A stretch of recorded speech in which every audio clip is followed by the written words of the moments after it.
This is sacred ground, Casey. Mysterious museum ghosts. I need information. How big a wheelie did you go ripping down the dirt track the other day? It was just the front straightaway. We were the engine crew there, and our car won the Indy 500. These guys are now my team with the road to Indy. Lowly me. Thank you.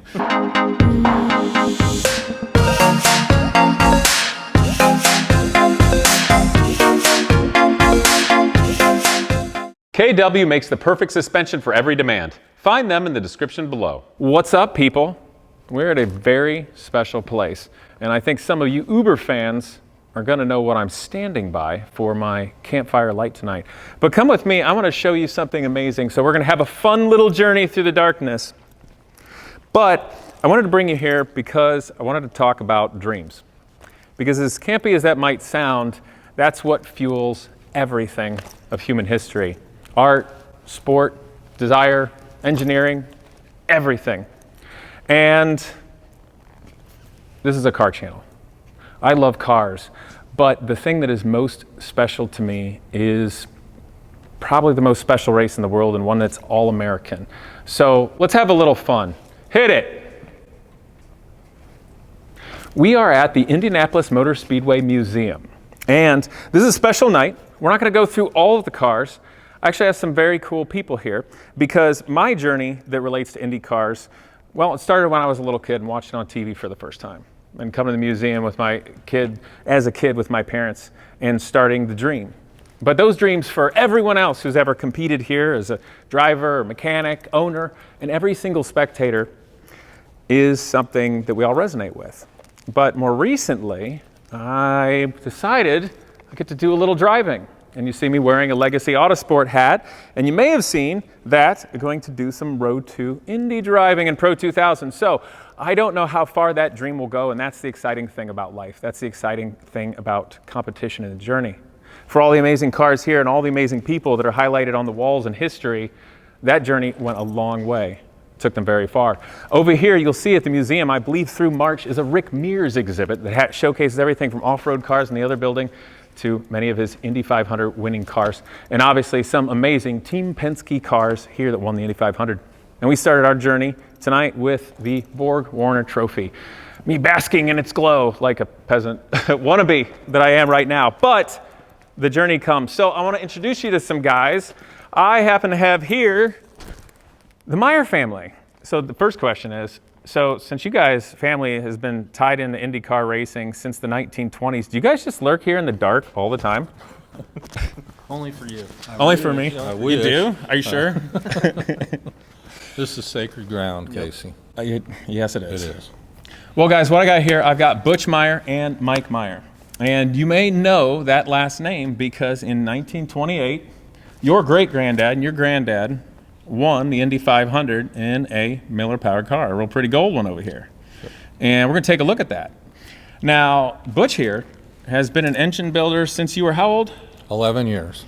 And I was doing IndyCar engines, race engines. Yeah, IndyCar engines. I was lucky I was born into a family that was in IndyCar racing. Yeah. So instead of working on lawnmower engines and working my way up, my first engine was a double-air cam Ford. I think we're going to go look at that. Okay. We're all dating ourselves, but when was that when you first started building engines? It was 1966. Okay. And, well, it's going to be a lot of fun. So these guys are now my team with the road to Indy. Lowly me. Thank you. And these guys are also incredible because you see I got my Genius Garage shirt on. I've been mentoring students with engineering and helping them get jobs for years with race cars. And these guys are also helping to volunteer with Genius Garage and mentor and teach and do some really neat things. So I'm excited what we're going to do there together as well. And this is Mike, who runs the Road to Indy team and is very patient with me as a kooky, I can't call myself young anymore, as a kooky driver up and coming. But we have some nice young drivers too in USF 2000. And we're going to run Pro 2000. But I want to show you guys some engines, do the history, and also me stop talking because you guys are more interesting. But so, Butch, what's up with this pretty old car behind us? Well, this car behind us is the 1982 Indy 500 winning car. Patrick Racing, Gordon Johncock drove the car. And I was at Patrick Racing at that time when my father, Sonny Meyer, ran the engine shop. I worked there myself, assembling engines, Don Beadle and Rick Wetzel. We were the engine crew there. And our car won the Indy 500. It's pretty darn cool. How do you like being around? Your dad knows all this stuff. Well, I know it's awesome to be a part, be in this family, and add to it. Hopefully there'll be some more of our stuff in this museum some days, later. But no, it's awesome, and to feed off of the, just learn the history and learn so many new things, and have a good time. Yes, and also I can't forget our cameraman today is your brother, Matt, who we're going to see at the end of this with the car. Thank you, Matt. Yeah. You look great. Everybody will see you soon. Okay. So how does it feel being fourth generation now? It's great. I mean, ever since I was little, I wanted to continue the tradition, and it's been a long road, and a lot of battles, and things have worked out, and now we're here and we're building something. Yeah. Yeah. It's a whole new era Yeah. with YouTube and all. This will be fun. Exactly. How about we go look at some engines? Yeah, sure. Let's go. So you guys got some neat things here for you. If we go on down, at the Indianapolis Motor Speedway Museum, I believe, Luke, the public can tour the basement sometimes? Mysterious museum ghosts, I need information. Is the public able to schedule a tour in the basement? Yes. Very cool, but no photography down there? Very cool. Well, Luke over there was very nice, and this is after hours, as you guys might imagine. And we got to come on down in the basement and pick out some of the engines, and we were down there forever having a lot of fun. But I got a little lineup here for you all to see, just to show you with the family and kind of where they all get started. I'm going to get in the middle so you can hear everybody. So you guys, we've got, well, I don't want to talk about it. What we got here, Butch? Well, this is a 255 cubic inch Offie engine, built by Meyer and Drake Engineering, designed by Leo Goosen. And these engines were a derivative, or they were the next generation of engine from the Miller engine that won a ton of races here at Indy. This engine was in, they first built one at 270 cubic inches, and then this engine here was 255 cubic inches. Made about, I think, maybe 500 horsepower. And then they turbocharged this engine, but they dropped it to 168 cubic inches. And that engine made about 750 horsepower. But if you gave it 100 inches of boost, this motor would sit there and pull 1,000 horsepower all day long. I love how you just roll into it. All right, so Butch still runs a sprint car. And how long has it been since you run a race car before you hopped into your sprint car? 40 years. 40 years. Yep. How much horsepower your sprint car make? 820. How much does it weigh? 1,200 pounds. How big a wheelie did you go ripping down the dirt track the other day? It was just the front straightaway. Just the front straightaway? And I'll be honest, I didn't mean to do it. So it was moment. Okay, I'm gonna have a little fun. You stay there. That was great. Okay, so your dad just rolled into like all the details and everything else. Yeah. So tell everybody, I mean, they know the name Offenhauser. Yes. This is the most famous, most special, sacred engine of Indy racing history. Yes. What's up with that? When did it start? What time period? Oh, this would have been, rolling into the late 40s, early 50s, because it was kind of the change from the bigger Millers and sizing them down into the, this compact unit you see. And, it's These run all the way up into 80s or 70s? This with was the turbo. late 70s, I think. Yeah, because late 70s, because we won Indy in 1973 at Patrick Racing with an turbo Offie engine. Yeah. Now, this was something that blew me away when I learned it. So the thing about the Offenhauser engine, this dates way back as a naturally aspirated engine. Oh, yeah. But they could make stupid horsepower when they were turbocharged. And is the biggest secret to why they made so much power is because there's no head gasket? Is that one of the biggest things? This engine has a cylinder block, the cams, the valves and everything, and the cylinders all in this top cylinder block. And then the case down here in the bottom where the crankshaft, the crankcase, it's so strong because of the way they designed the engine. I mean, Leo Goosen was pretty sharp. I mean, this guy designed engines for Miller, designed the Offie, designed Drake V8. I mean, this guy knew his stuff. And the bottom line is this engine is so strong that it could stand there and take 1,000 horsepower all day long. That's amazing. That's just that's such a cool period. Just absolute history and a place to start. And hugely important to your family and your life and starting out. Well, my grandpa bought the Offenhauser plant in 1947, and then he stayed there until 1964. And I mean, the Offie dominated all those years. You know, it was the engine of choice. I mean, Okay, so we got to build a roadster with one of these. Yes. Okay. Yes. We should move on. So what? I think these engines are awesome. I love the Bundle Snakes headers up here. A lot of you guys, you model builders, slot car guys, racing fans, everybody will recognize it. Butch, what do we got here? Okay, this is a double red cam Ford, and as what happened was in 1964, Ford Motor Company came to my grandfather and said, we want to get into IndyCar racing. So my grandpa's building Offies, you know, they're doing a Meyer and Drake Engineering doing the Offie. So he knew that a V8 engine could turn more RPM. The V8 engine was lighter than the Offie was and stuff. And so he thought, well, maybe this is the way to go. So he went to Dale Drake. Him and Dale split. Dale went ahead and stayed and made it Drake Engineering and did the Offie. And then we moved from California, where the Offie plant was, to Indiana, started a company, Lewis Meyer Incorporated, and was the sole distributor for the Ford racing engine. Very cool. This engine started out at 255 cubic inches, normally aspirated, just like this engine is right here. Well, then, what happened was this engine beat the Offie, normally aspirated. So Dale... What was the first year of this engine again? 1964, 65, right in there. So then Dale... It won at 65, didn't it? I think so, In the Lotus 38 gym car? I tell you, with all the dates, as old as I am, it's hard to remember, but it's generally that area. So then Dale turbocharged the Offie, and then the Offie beat the Ford. So then we turbocharged the Ford and beat the Offie and kind of almost put them out of business. Wow. So anyways, the Turbo Ford was the engine of choice. Well, that went on until 1970, and then Ford decided they wanted to get out of IndyCar racing.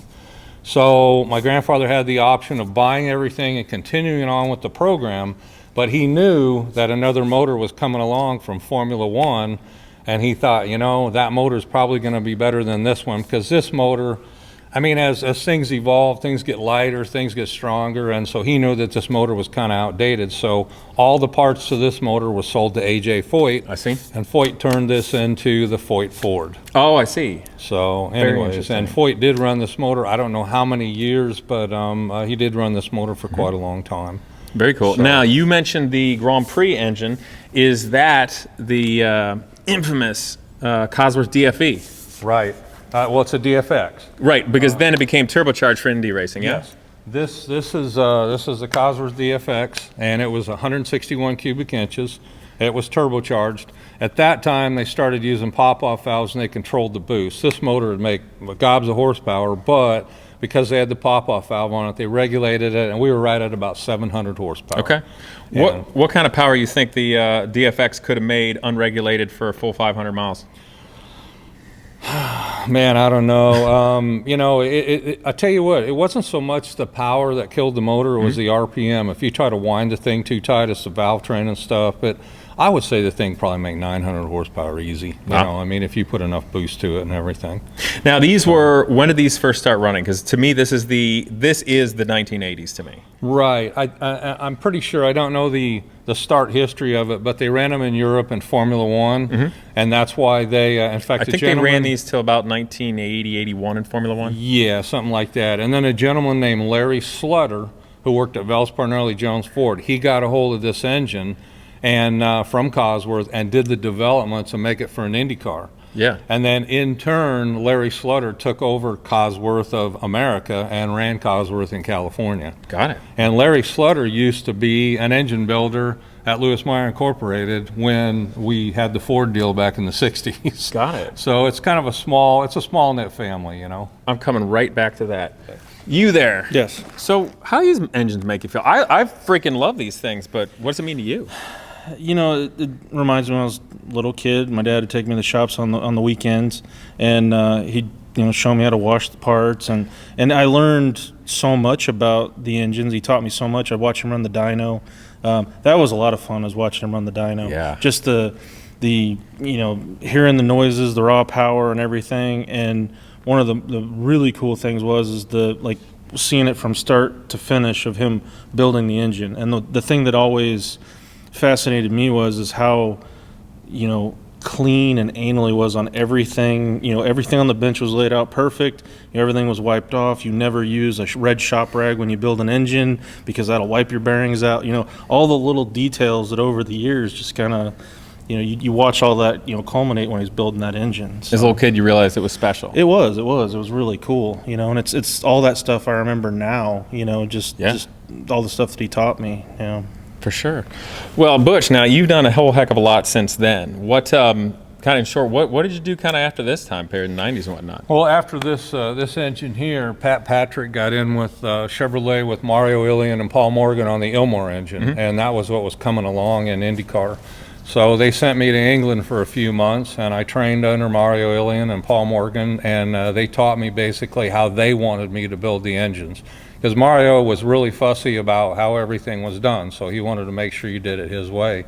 So then after that, moved down to Midland, Texas, and Mario Andretti's team, Bobby Rahal's team, and Patrick Racing had engine builders in an engine shop, VDS Racing, Franz Wies's shop, and it was exclusive. The Chevy engines, Ilmors, were done there. The reason for that is Midland, Texas is out in the middle of nowhere. There's nothing but jackrabbits and oil fields.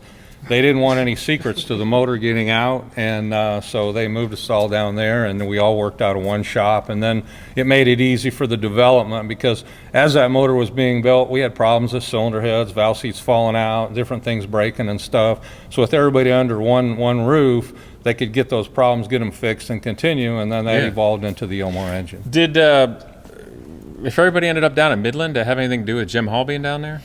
No, I don't think so. Okay. Franz Weiss used to be Jim Hall's engine builder. I see. And when he left Jim Hall, he started his own engine shop. And he had a very good relationship with General Motors. And so they thought, hey, he's out in the middle of nowhere. He's got a fantastic engine shop, got a couple dynos and everything, so let's just use him to build the motors. Well, very cool. Well, I got one little one before we finish up with our big unveil surprise tonight too. So I heard a story that when you were something like 12 years old, you're building motors, maybe a 4-cam, and the driver owner found out that a 12-year-old built his engine, didn't like it. Well, no, I'll tell you what it was, is I used to do, I mean, before you actually build an engine, my dad used to, is how he started me, was tearing engines down, washing them up, and then he showed me the machining practices, like honing blocks, cutting seats, doing everything to get the engine back to assemble. And so anyways, when 1970, when the Ford deal shut down, when Ford went away, we kept Lewis Meyer Incorporated and did a lot of outside work. So we did Cosworths, we did Offies, we did Fords, we did Chevys, we did any kind of outside work that would come in motor-wise. Well, a lot of guys would bring their blocks in, or their rods and pistons, have them honed and fit and all that. So if my dad, he'd say, hey, Butch, why don't you go ahead and hone that block or do those rods or whatever, I'd go ahead and do it. Well, a guy come in one day, and he's like, so who did my parts? And I said, I did. I mean, I'm paying like a 12-year-old kid to do my stuff for my IndyCar? And I'm like, yeah. So he got my dad, and he was on my dad, and I mean, he was upset because he figured you had to be, I guess, 21 years old to be able to do machine work or something, you know. So anyways, but we got it all worked out, and, you know, he was the only one that complained. Nobody else did. As long as the work was right, what's the difference, you know? Hey, you know, I think that's a nice little note for anybody young out there, father, son, parents, mother, daughter, whatever. Hey, kids can be smart and do stuff too. Teach them, get them into stuff. Machining, welding, fabrication, it's great. Exactly. Well, I tell you what, let's do this. Simon, would you be so kind as to be the camera guy real quick? Come here, I'm gonna do a quick cameo with you. Quick like a money. This here's Simon. He's super fast in a USF 2000 car, and he is gonna be running with Legacy next year, and I'm gonna be running the Pro 2000, so that's a cameo. Will you be the camera guy, please? Absolutely. USF 2000, Legacy Autosport. Matt, you're the poor guy behind the camera. What's your deal, dude? I've been talking to these jokers the whole time. Where do you want me to start? I got all kinds of deals. Tell us all of their dirty secrets. Oh. I can bleep it. Hey, I got to ride We'll still home. have careers. I got to get Okay, a ride no, home. don't do that. Don't do that. Okay. Well, how about why don't we go look at the car where it all began? How about that? And I'm just going to lead it off. But this is the car that won the 1928 Indy 500, and this car happens to be your great-granddad's car. He drove it. Yes. Your granddad's car. Butch, I'm coming back to you. How's this car make you feel? Oh, it's this is one of the most photographed cars in the museum. I mean, this looks like a racehorse. This looks like a thoroughbred. I mean, this thing is for the year that it ran and everything. And let me tell you a quick little story about this car. My grandfather, he relief drove for Wilbur Shaw in 1927. And Wilbur was out running, and Wilbur got overheated, and he couldn't drive, so my grandpa jumped in, kept the car going. Wilbur jumped back in and finished the Indy 500. Well, the Duesenbergs saw that, so they thought, you know, he's got some talent. So they contacted my grandpa and said, if you'll come and help us build 2 cars, then we'll let you drive one of them at Indy. So he come back here. They didn't pay him any money. They fed him and gave him a place to live. Well, while he was doing that, a gentleman come by. This is a story he told me, Alden Sampson, and he was just he didn't know if Alden had any money, ragtag, and all Alden wanted to do was run parts and you know, help out. So my grandpa goes, oh, we can't pay you, but we can feed you and give you board if you want to. It's cool. So Alden hangs around. So they build these cars, they get them over to the Speedway. Well, the Duesenbergs needed some money, so they sold my grandpa's ride out from underneath him. So my grandpa's like, oh boy, you know. So my grandpa said, he goes, I was sitting on the fence, and he goes, I had 18 cents in my pocket. And he said, Alden come up to me and he goes, Louie, he goes, Harry Miller has a car, there's a Miller for sale for $7,000, I think is what he told me it cost. That's a heck of a lot of money. Yeah, and he goes, I'll tell you what, he goes, we can buy that and run the 500. And my grandpa goes, what are you on? He goes, I mean, I got like 18 cents in my pocket. I'm going to have to get a job to at least even get home, you know, as a mechanic or something. And Alden goes, no. He goes, I'll tell you what. He goes, my family has money. I wired my dad. He's sending us some money. We're buying the car. Wow. So they bought the car. Well, then my grandpa said, we didn't have any tools. We didn't have anything. So Harry Miller was nice enough to let them use their stuff. So they took this car. They tore it completely down to last bolt and nut, put it back together, went through the engine, did the whole deal. In fact, my grandpa said they were bolting some of the body panels on the morning they were rolling. He qualified the car 13th quick, but they kind of threw it together, got it 13th, then went back, pulled the motor out, went through it, and they were bolting body panels on the morning of the race, and started this thing and went out and won it. It's pretty cool. That's awesome. Yep. Now, your granddad won a couple more times. When did he do that? 1933 and 1936. And Alden Sampson was there. I think at 33, Alden still sponsored his car, and then my grandpa had his own car in 36, didn't he, Mike? Yeah. Yeah, if I remember the history. He had his own, he basically, after being a 2-time winner and everything, he was able to fund his own program and, you know, have his own cars. Now, in 1939, which was his last race, he was headed to win his 4th Indy 500. And he came in for a pit stop. And he went out, and somebody spilled oil on the track. So he hit the oil. It's a pretty famous crash. They have it in all kinds of videos where the car goes up on 2 wheels, hits the fence, throws him out. He gets back up, runs back across, you know. And so anyways, he was hurt pretty bad. I mean, even though he got up and ran away, after he got over, he realized how bad he was hurt. His So shoes were still in the car. yeah, and what happened is he used to wear shoes like boxing guys wear. And they lace up, but he had deals on the pedals to hold his shoes because he said it was so rough that your feet would fly off the pedals. Well, when he got thrown out of the car, his shoes were stuck in the car, and he was in his socks. He just had his socks on the track. Oh my gosh, too funny. So anyways, that was the last race that he ran, Indy 539. He decided after that the cars were too heavy, and things were going. He was getting older, and so he decided, you know, it's time to retire. In the late 30s, they started going to a different formula where they weren't as specialized. And the cars were machines. bigger, they were heavier, and he just wasn't happy driving them. He said it's a really dangerous time. Yeah. We own the car that he got thrown out of too. It's just not here right now. Yeah, it's at the airport, isn't it? Yeah. It's at the airport. Yeah, it's at the airport. I'll be darned. Yep. Okay. Well, I'm going to ask Matt because he didn't get to talking. Hey, so your great-granddad started another tradition, I think. What was that? Oh, well, actually one of the more famous ones, the milk tradition after a race. How'd that come to be? Well, his mother, June, wasn't it June? Well, that was great grandma's name. What was great grandpa's mom's name? You know, I don't know. Yeah. I just knew her as great grandma. Yeah. Anyways, she would always tell him that milk was the best way to quench your thirst. Well, that kind of stuck with him. So when the race finally ended and he had his choice to drink whatever, he chose buttermilk. So What year? Buttermilk was different than it is now. Was it really thick? No, it was. It was different. Yeah, it was Okay. more like kind of like whole He milk. said is now. there was Yeah, nothing fresh. better than a glass of buttermilk, Yeah. and I'm like, you gotta be kidding me. I mean, It's kind of like what whole milk is now, where it's real. Yeah. It's not thick, but it quenches your thirst. Yeah, You know, it's really yeah, nice. yeah. What year was that? the first year, that was The milk? 1928. 28? That was Yes. 28. No, 36. No, was 36 No, when he 36, drank yeah. the 36 milk, when he drank the milk. So then, Coca-Cola was 28, wasn't it? Yes. Yeah. Coca-Cola was 28. Well, how'd that turn into a tradition?